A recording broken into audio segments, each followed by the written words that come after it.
What was it like? I know Bhante G was very enamored, very excited to meet you because of knowing of your chanting. What was it like to have people so interested in the idea of rebirth with you? Did you feel like you had to fill some shoes? Did you feel like you had to live up to something? Or We're talking about rebirth or having past lives, um, and recalling that memory.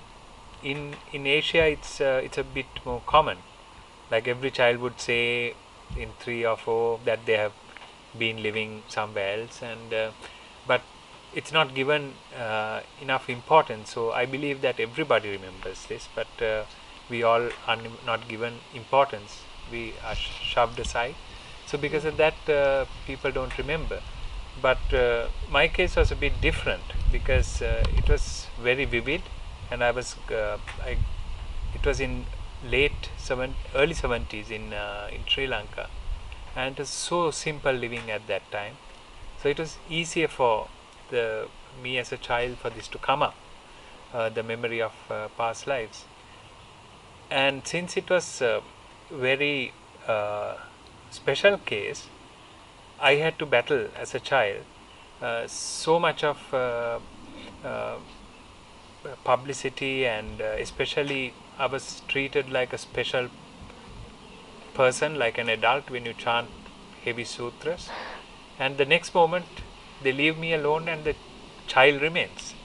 So it was like that all the time. So there was people preferred to see me as a great child who can chant and a yogi rather than the child. So that was I think was a huge problem for a long time that I had to battle with, and eventually I didn't like it. I developed a dislike to that great person, and I wanted to find my own way, as everybody else would do. So, but finally, after meeting, I had the good fortune of being with many great teachers, uh, and Bhante G helped me a lot to understand this and to come out of the shell that I was in. And so I was not even able to talk about it at that time, but today I can, because thanks to Bhante Ji.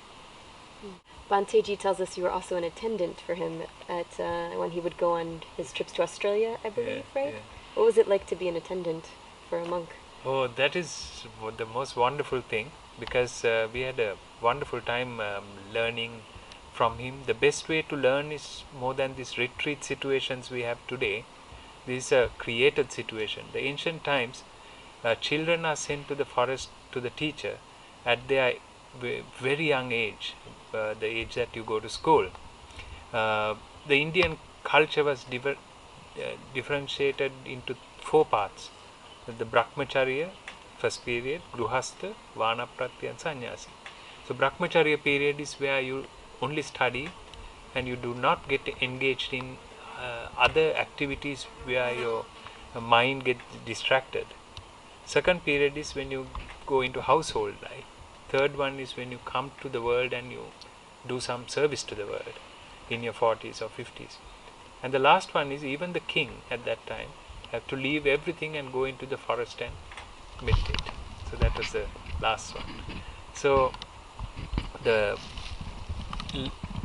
was that training that I was able to have from the traditional way from Bhante Ji. That is, being with him, looking after him, washing his robes, and doing things for him. And he used to just give me some instructions from time to time. I used to go for walks with him, and I couldn't walk as much as he could at that time.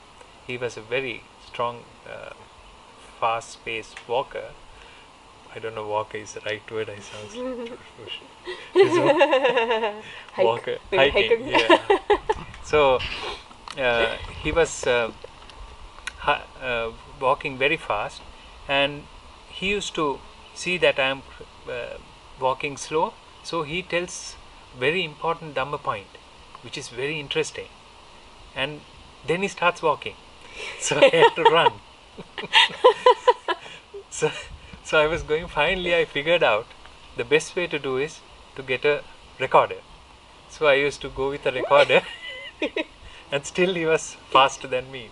So I was learning like that, and he was advising, and more than everything else, I learned how he lived life of Dhamma, how he reacted to people, how he had patience.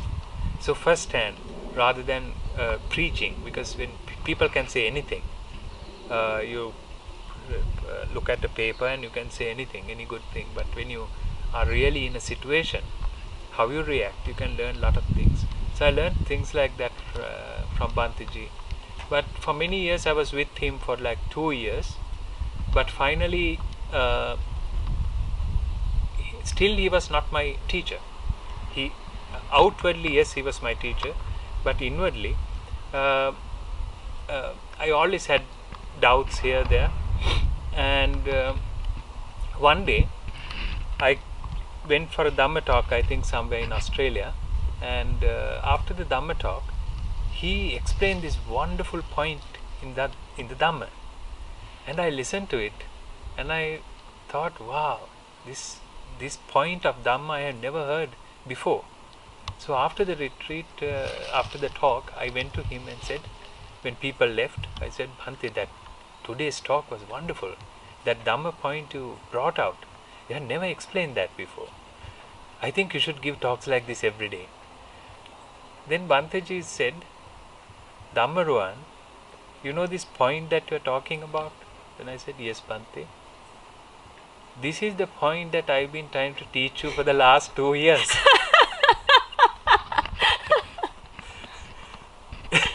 So he has been trying to teach me, but I couldn't hear it. So when the student is ready, the teacher appears. So I understood that day. So until you are ready for that, you can have the best teacher around you, but you can't really hear. So you have to be ready. You have to prepare yourself. You have to be open. So that's, I think, when I really Bhante G became my teacher, was when that happened. So I think also, like I see a lot of people today have not recognized that and go from teacher to teacher. They call it spiritual window shopping. Yeah. So it's very important to find someone and just continue with that teacher for some time.